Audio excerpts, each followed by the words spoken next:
స్వాగతం.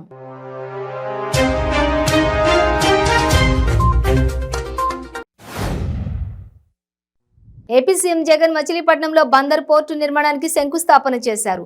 5,156 కోట్ల వ్యయంతో చేపడుతున్న పోర్టు నిర్మాణ పనులను సీఎం జగన్ ప్రారంభించారు. హైదరాబాద్ నాంపల్లి హాజ్ కార్యాలయంలో నిర్వహించిన వ్యాక్సినేషన్ క్యాంపు కార్యాలయంలో మంత్రి హరీష్ రావు పాల్గొని హాజ్ యాత్రకు వెళ్లే వారికి వ్యాక్సిన్ అందించారు. ఈ కార్యక్రమంలో Haj committee chairman Mohammed Saleem, minorities commission chairman Tariq Ansari, MLC Farooq Hussain, health commissioner Swetha Mohanty పాల్గొన్నారు. సంగారెడ్డి జిల్లా గుమ్మడిదల మండలం నల్లవల్లి గ్రామంలో ఏర్పాటు చేసిన శ్రీ శ్రీ శ్రీ బ్రహ్మరంభ మల్లికార్జున స్వామి దేవాలయం బ్రహ్మోత్సవాలలో నర్సాపూర్ శాసనసభ్యులు మదన్ రెడ్డి, శాసనమండలి మాజీ చైర్మన్ భూపాల్ రెడ్డిలతో కలిసి ఎమ్మెల్యే జిఎంఆర్వి ముఖ్య అతిథిగా ఆలయంలో నిర్వహించిన ప్రత్యేక పూజా కార్యక్రమాల్లో పాల్గొన్నారు.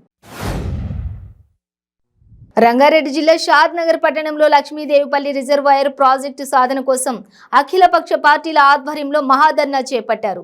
ఇందులో Congress party, BSP, YSRTP, CPM, CPI, ప్రజా సంఘాల, కుల సంఘాల నేతలు పాల్గొన్నారు.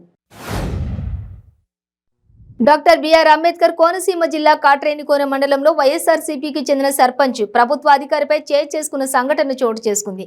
ఉద్యోగంలో జాయిన్ అయ్యి తనను కలిసేందుకు ఆలస్యంగా వస్తారా అంటూ మండిపడ్డారు.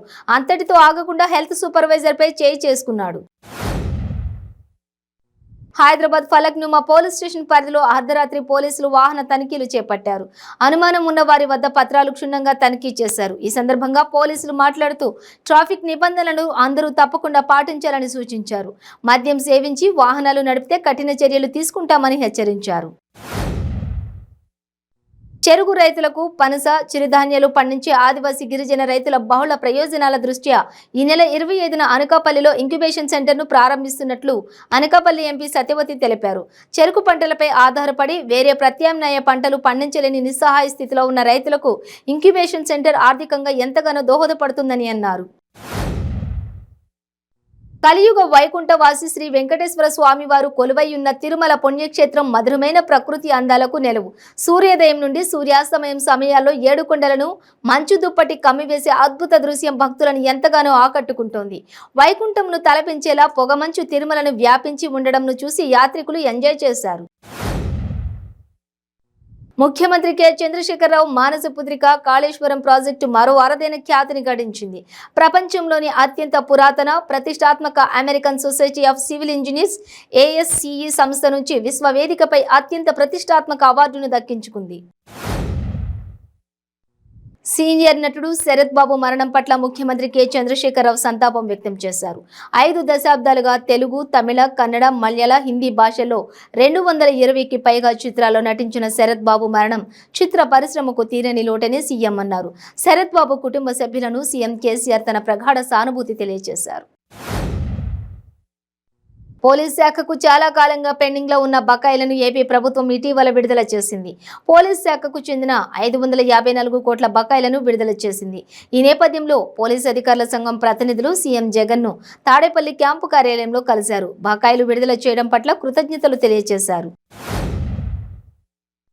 జగ్గయ్యపేట మండలం చిల్లకల్లు పోలీస్ స్టేషన్లోని ఏసీబీ అధికారులు దాడులు నిర్వహించారు. ఎస్ఐ నగదు తీసుకుంటూ కానిస్టేబుల్తో సహా ఏసీబీ అధికారులకు పట్టుబడ్డాడు. ఎన్టీఆర్ జిల్లా వత్సవాయి మండలం భీమవరం సమీపంలోని జాతీయ రహదారిపై గిట్స్ కాలేజ్ వద్ద 2 కార్లు ఢీకొన్నాయి. ఈ సంఘటనలో Vatsavai KDCC bank manager Raman మృతి చెందగా మరొకరికి తీవ్ర గాయాలయ్యాయి. పోలీసులు జగ్గయ్యపేట ప్రభుత్వ ఆసుపత్రికి తరలించారు.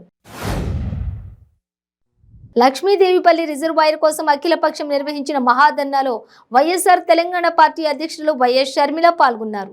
ఈ సందర్భంగా షర్మిల మాట్లాడుతూ వైఎస్ఆర్ హయాంలో వ్యవసాయం పండుగలా ఉండేదన్నారు. వైఎస్ఆర్ బ్రతికి ఉంటే పాలమూరు, రంగారెడ్డి ప్రాజెక్టు ఎప్పుడో పూర్తయ్యేదన్నారు. ఏపీ ప్రభుత్వ ఉద్యోగుల సమస్యలు పరిష్కరించాలని ప్రభుత్వ ఉద్యోగుల సంఘం రాష్ట్ర కార్యదర్శి ఎం విజయ్ కుమార్ డిమాండ్ చేశారు. పశ్చిమ గోదావరి జిల్లా నర్సాపురంలో ఆంధ్రప్రదేశ్ ప్రభుత్వ ఉద్యోగుల సంఘం నర్సాపురం తాలూకా యూనిట్ ఆధ్వర్యంలో ఉద్యోగుల రిలే నిరాహార దీక్ష చేశారు.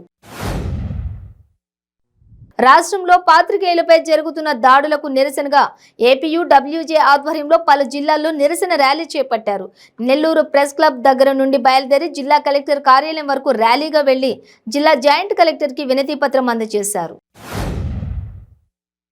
ప్రకాశం జిల్లా మార్కాపురంలో ఏపీయూడబ్ల్యూజే ఆధ్వర్యంలో జర్నలిస్టులపై దాడులు ఖండిస్తూ ర్యాలీ నిర్వహించారు. అర్హులైన జర్నలిస్టులందరికీ అక్రిడేషన్లు మంజూరు చేయాలని కోరారు.